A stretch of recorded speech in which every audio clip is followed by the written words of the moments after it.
Deadpool and Wolverine is right around the corner. It's going to be hitting theaters this summer, and we're going to get the debut in the MCU of one of the meanest, nastiest villains the X-Men have ever faced, Cassandra-Nova. Okay, this hasn't been officially fully confirmed, but it's kind of sort of as good as, and we got an almost reveal in the trailer. The back of that bald head we saw for a couple of seconds, boom. That, my friends, is Professor X's evil twin sister. Kind of. She's got quite a complex backstory. Do you want to hear about it? Here it goes.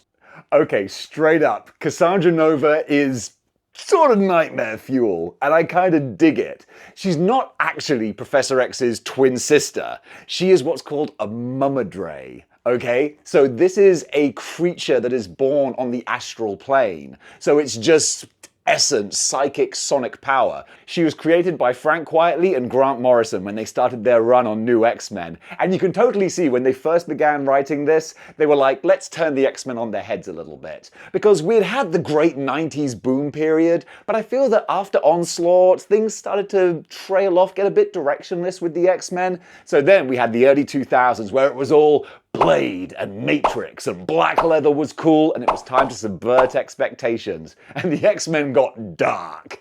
And Cassandra-Nova, she was the villain to take it to that dark kind of place. So essentially what happened was, little baby fetus Charles Xavier was in the womb, and this mummadre from the psychic plane sensed the psychic potential in him and kind of latched onto him inside his mother's womb, as messed up as that might sound.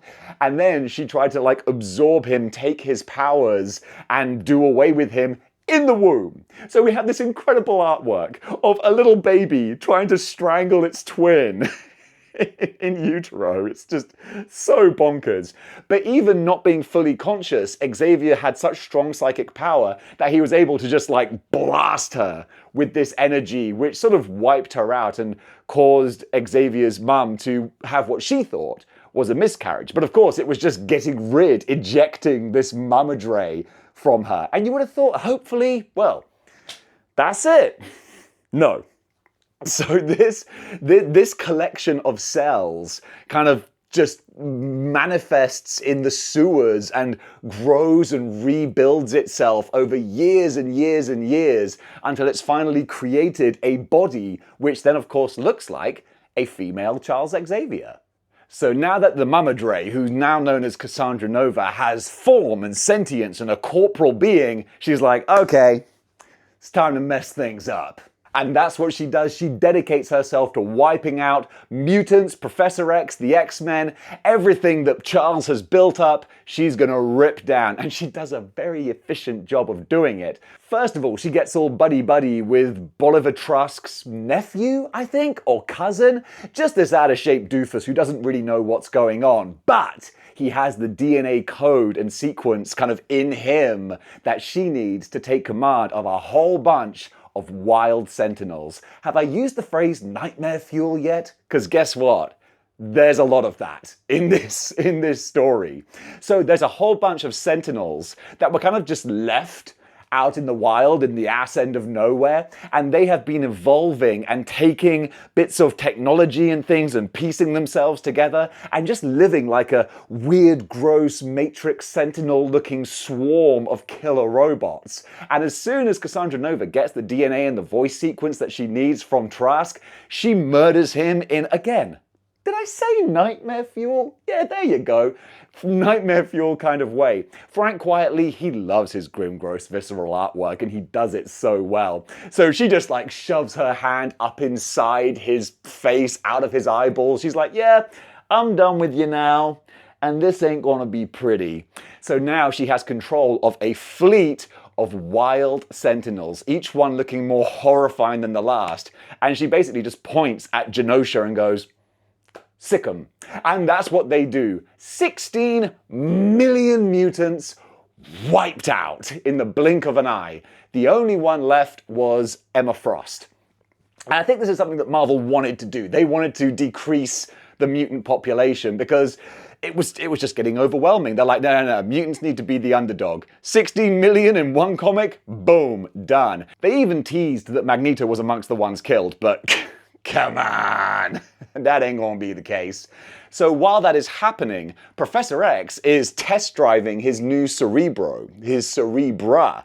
That's a whole upcoming storyline as well. But he's using that to try and locate mutants, and he senses this carnage going on. And at the same time, Cassandra-Nova, she comes into his mind and she's like, hey, what's up? I'm new in town, but you do know me. And Charles, he instantly senses what she's about, what she can do, and this is a baller move from Chuck. He can see that she is trying to take over his mind and take control of Cerebra, and he can see what she's capable of doing. So he just decides in an instant, well, I can't fight her, I can't let her get this power, I'm gonna shoot myself in the head to stop this from happening. Baller move, Chuck. Luckily, Jean Grey manages to stop him before he can do that. She rips the Cerebra helmet off of him and kind of saved his bacon there. But unfortunately for the rest of the X-Men, they're not so lucky because Xavier sent Wolverine and Cyclops to go and investigate what had happened at Genosha. It doesn't go well for them. So Wolverine and Cyclops are captured by the wild Sentinels, and Cassandra-Nova's there, and of course she gives her big villain speech, you know, the old Jason Statham style, you don't know me, but you're about to. However, of course, the good guys managed to escape, and another example of the slightly edgelord kind of approach that I think Grant Morrison was going for. They had this other mutant with them that they tried to rescue who gets horribly burnt and disfigured, and Cyclops just decides, okay, I'm gonna mercy kill this guy, and he's like, look into my eyes. It's kind of badass, but also like, I don't know, it felt a little bit like, are we trying to be a little bit edgy? Because we are. So the X-Men managed to capture Cassandra-Nova and take her back to the Xavier mansion because obviously we got to find out who this woman is and why she's doing what she's doing.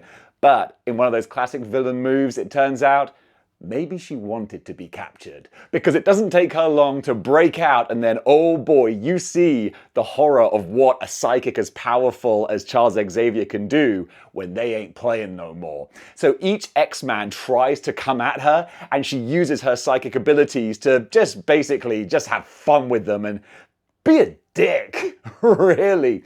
So Cyclops, she transforms to a world where he's surrounded by like these terrifying bugs, and again, a nightmare.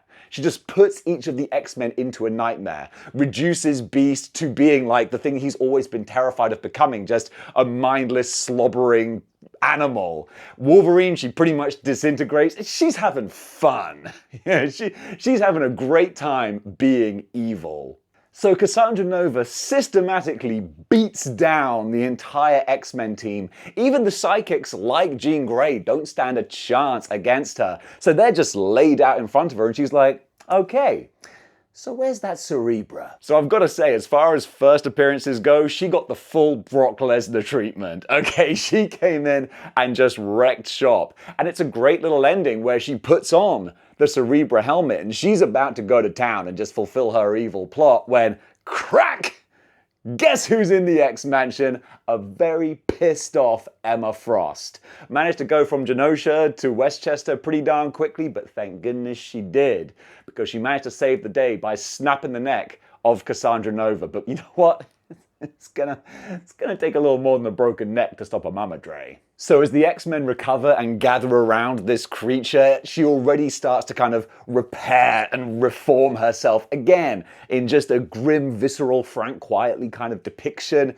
And Charles, in the second baller move of the story, takes out that rather convenient handgun he happened to have with him and BAM! Just caps her right in front of everyone. And rightly so as well. I love it when superheroes are not dumb. I love it when a superhero goes, no, you know what? I am a good guy, but this person killed millions of people. And if we let them live, they're probably going to kill even more. So I'm sorry, Pacow. That's my gun noise. Pacow. I'm not a gun guy.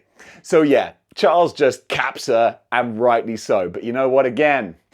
Does she recover from it? Bro, super easy. Barely an inconvenience.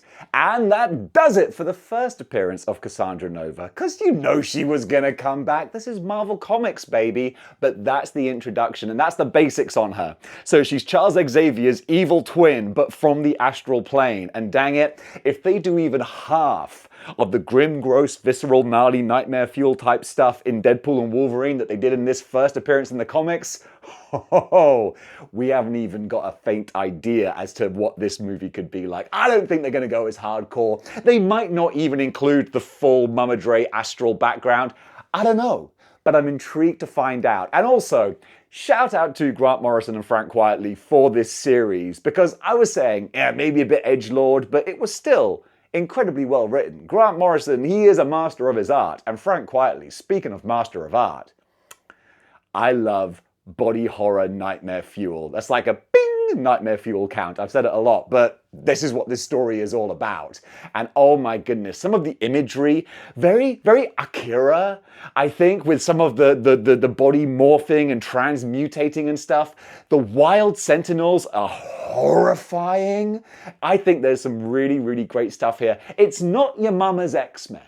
And that was a little difficult for me to reconcile at the time. I wanted the and what we got was, ah! It was horrifying, but it was kind of cool as well. So gang, what do you think about Cassandra-Nova? Comment below, let me know. And what other kind of deep dives on characters would you like to hear? Because honestly, I get a kick out of doing these things. So gang, thank you so much for watching. If you want to support the show, then you can do by going over to Into the AM and picking yourself up any one of their awesome t-shirts. Deck out your wardrobe. You can get 10% off by following my link in the description below. And when they see that you've come from Model Behaviour, they'll think, hey, this is a guy worth sponsoring. So gang, thank you so much for watching. And until next time, keep displaying model behaviour.